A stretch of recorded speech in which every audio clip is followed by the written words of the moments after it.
Жылы күн достар, мен осы соқтан дәмі өте күшті дәмді зефир дайындадым. Онда видеоны соңына дейін көріп, тіркеліп, лайк басып қойыңыздар. Енді ал бірге дайындайық. Ыдысымызға соғымызды құямыз және агар-агар саламыз.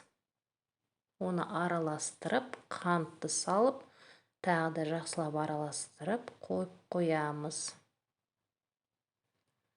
Бұнда мен тропиктік алғандықтан агар-агарды 1-2 грамм көбірек қостым. Ал басқа шырын алсаңыздар, онда 1-2 граммға кем қосасыз. Енді екінші ыдысқа жұмыртқаның ағын құйып, қантымызды салып, жақсылап миксерлаймыз. Миксердің бар жылдамдығына қоямыз.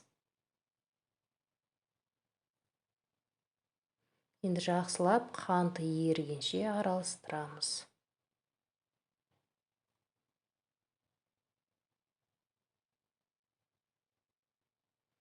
Алдын ала кондитерский мешок насадкасы мен пергаментный қағаз дайындап алу керек. Өйткені дайын болған зефиріміздің кеуіп қалады, сондықтан тез жұмыс жасау керек.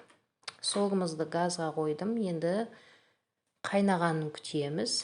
Арасында араластырып тұрамыз, асты күйіп кетпеу үшін.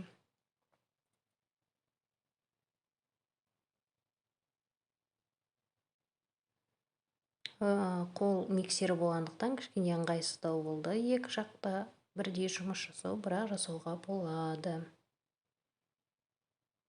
Міне соғымымыздың қайнап келеді ақырын-ақырын. Көп көпіршіктер пайда болғаннан сол сәттен 4 минут засекать етіп алыңыздар. 4 минуттан артық қайнатпаймыз.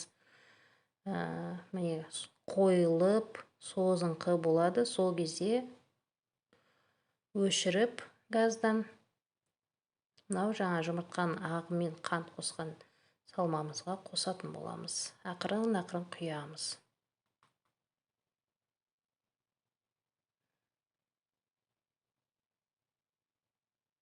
Барлығын бірақ құйып жүрмеңіздер.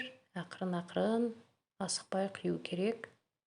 Миксердің бар жылдамдығында тұру керек. Міне массамыз воздушный болады. Иісі деген күшті, өте керемет.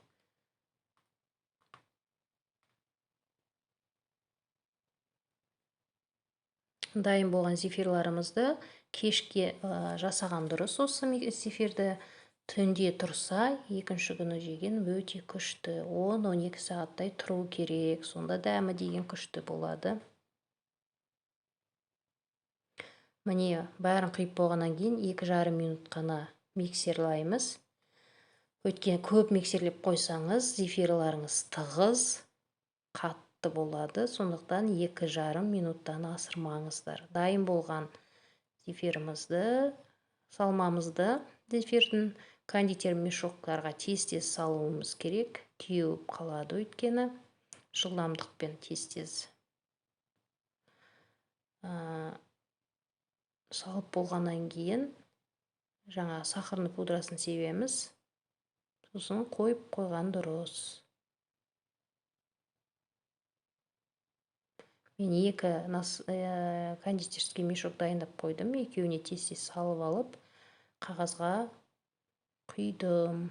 Менікі жұқалау болды және капелька қылып жасадым. Менің насадкам өте кішкентай және жіңішке болды. Енді үстіне сахарный пудра себеміз. Ас болсын, жасап көріңіздер.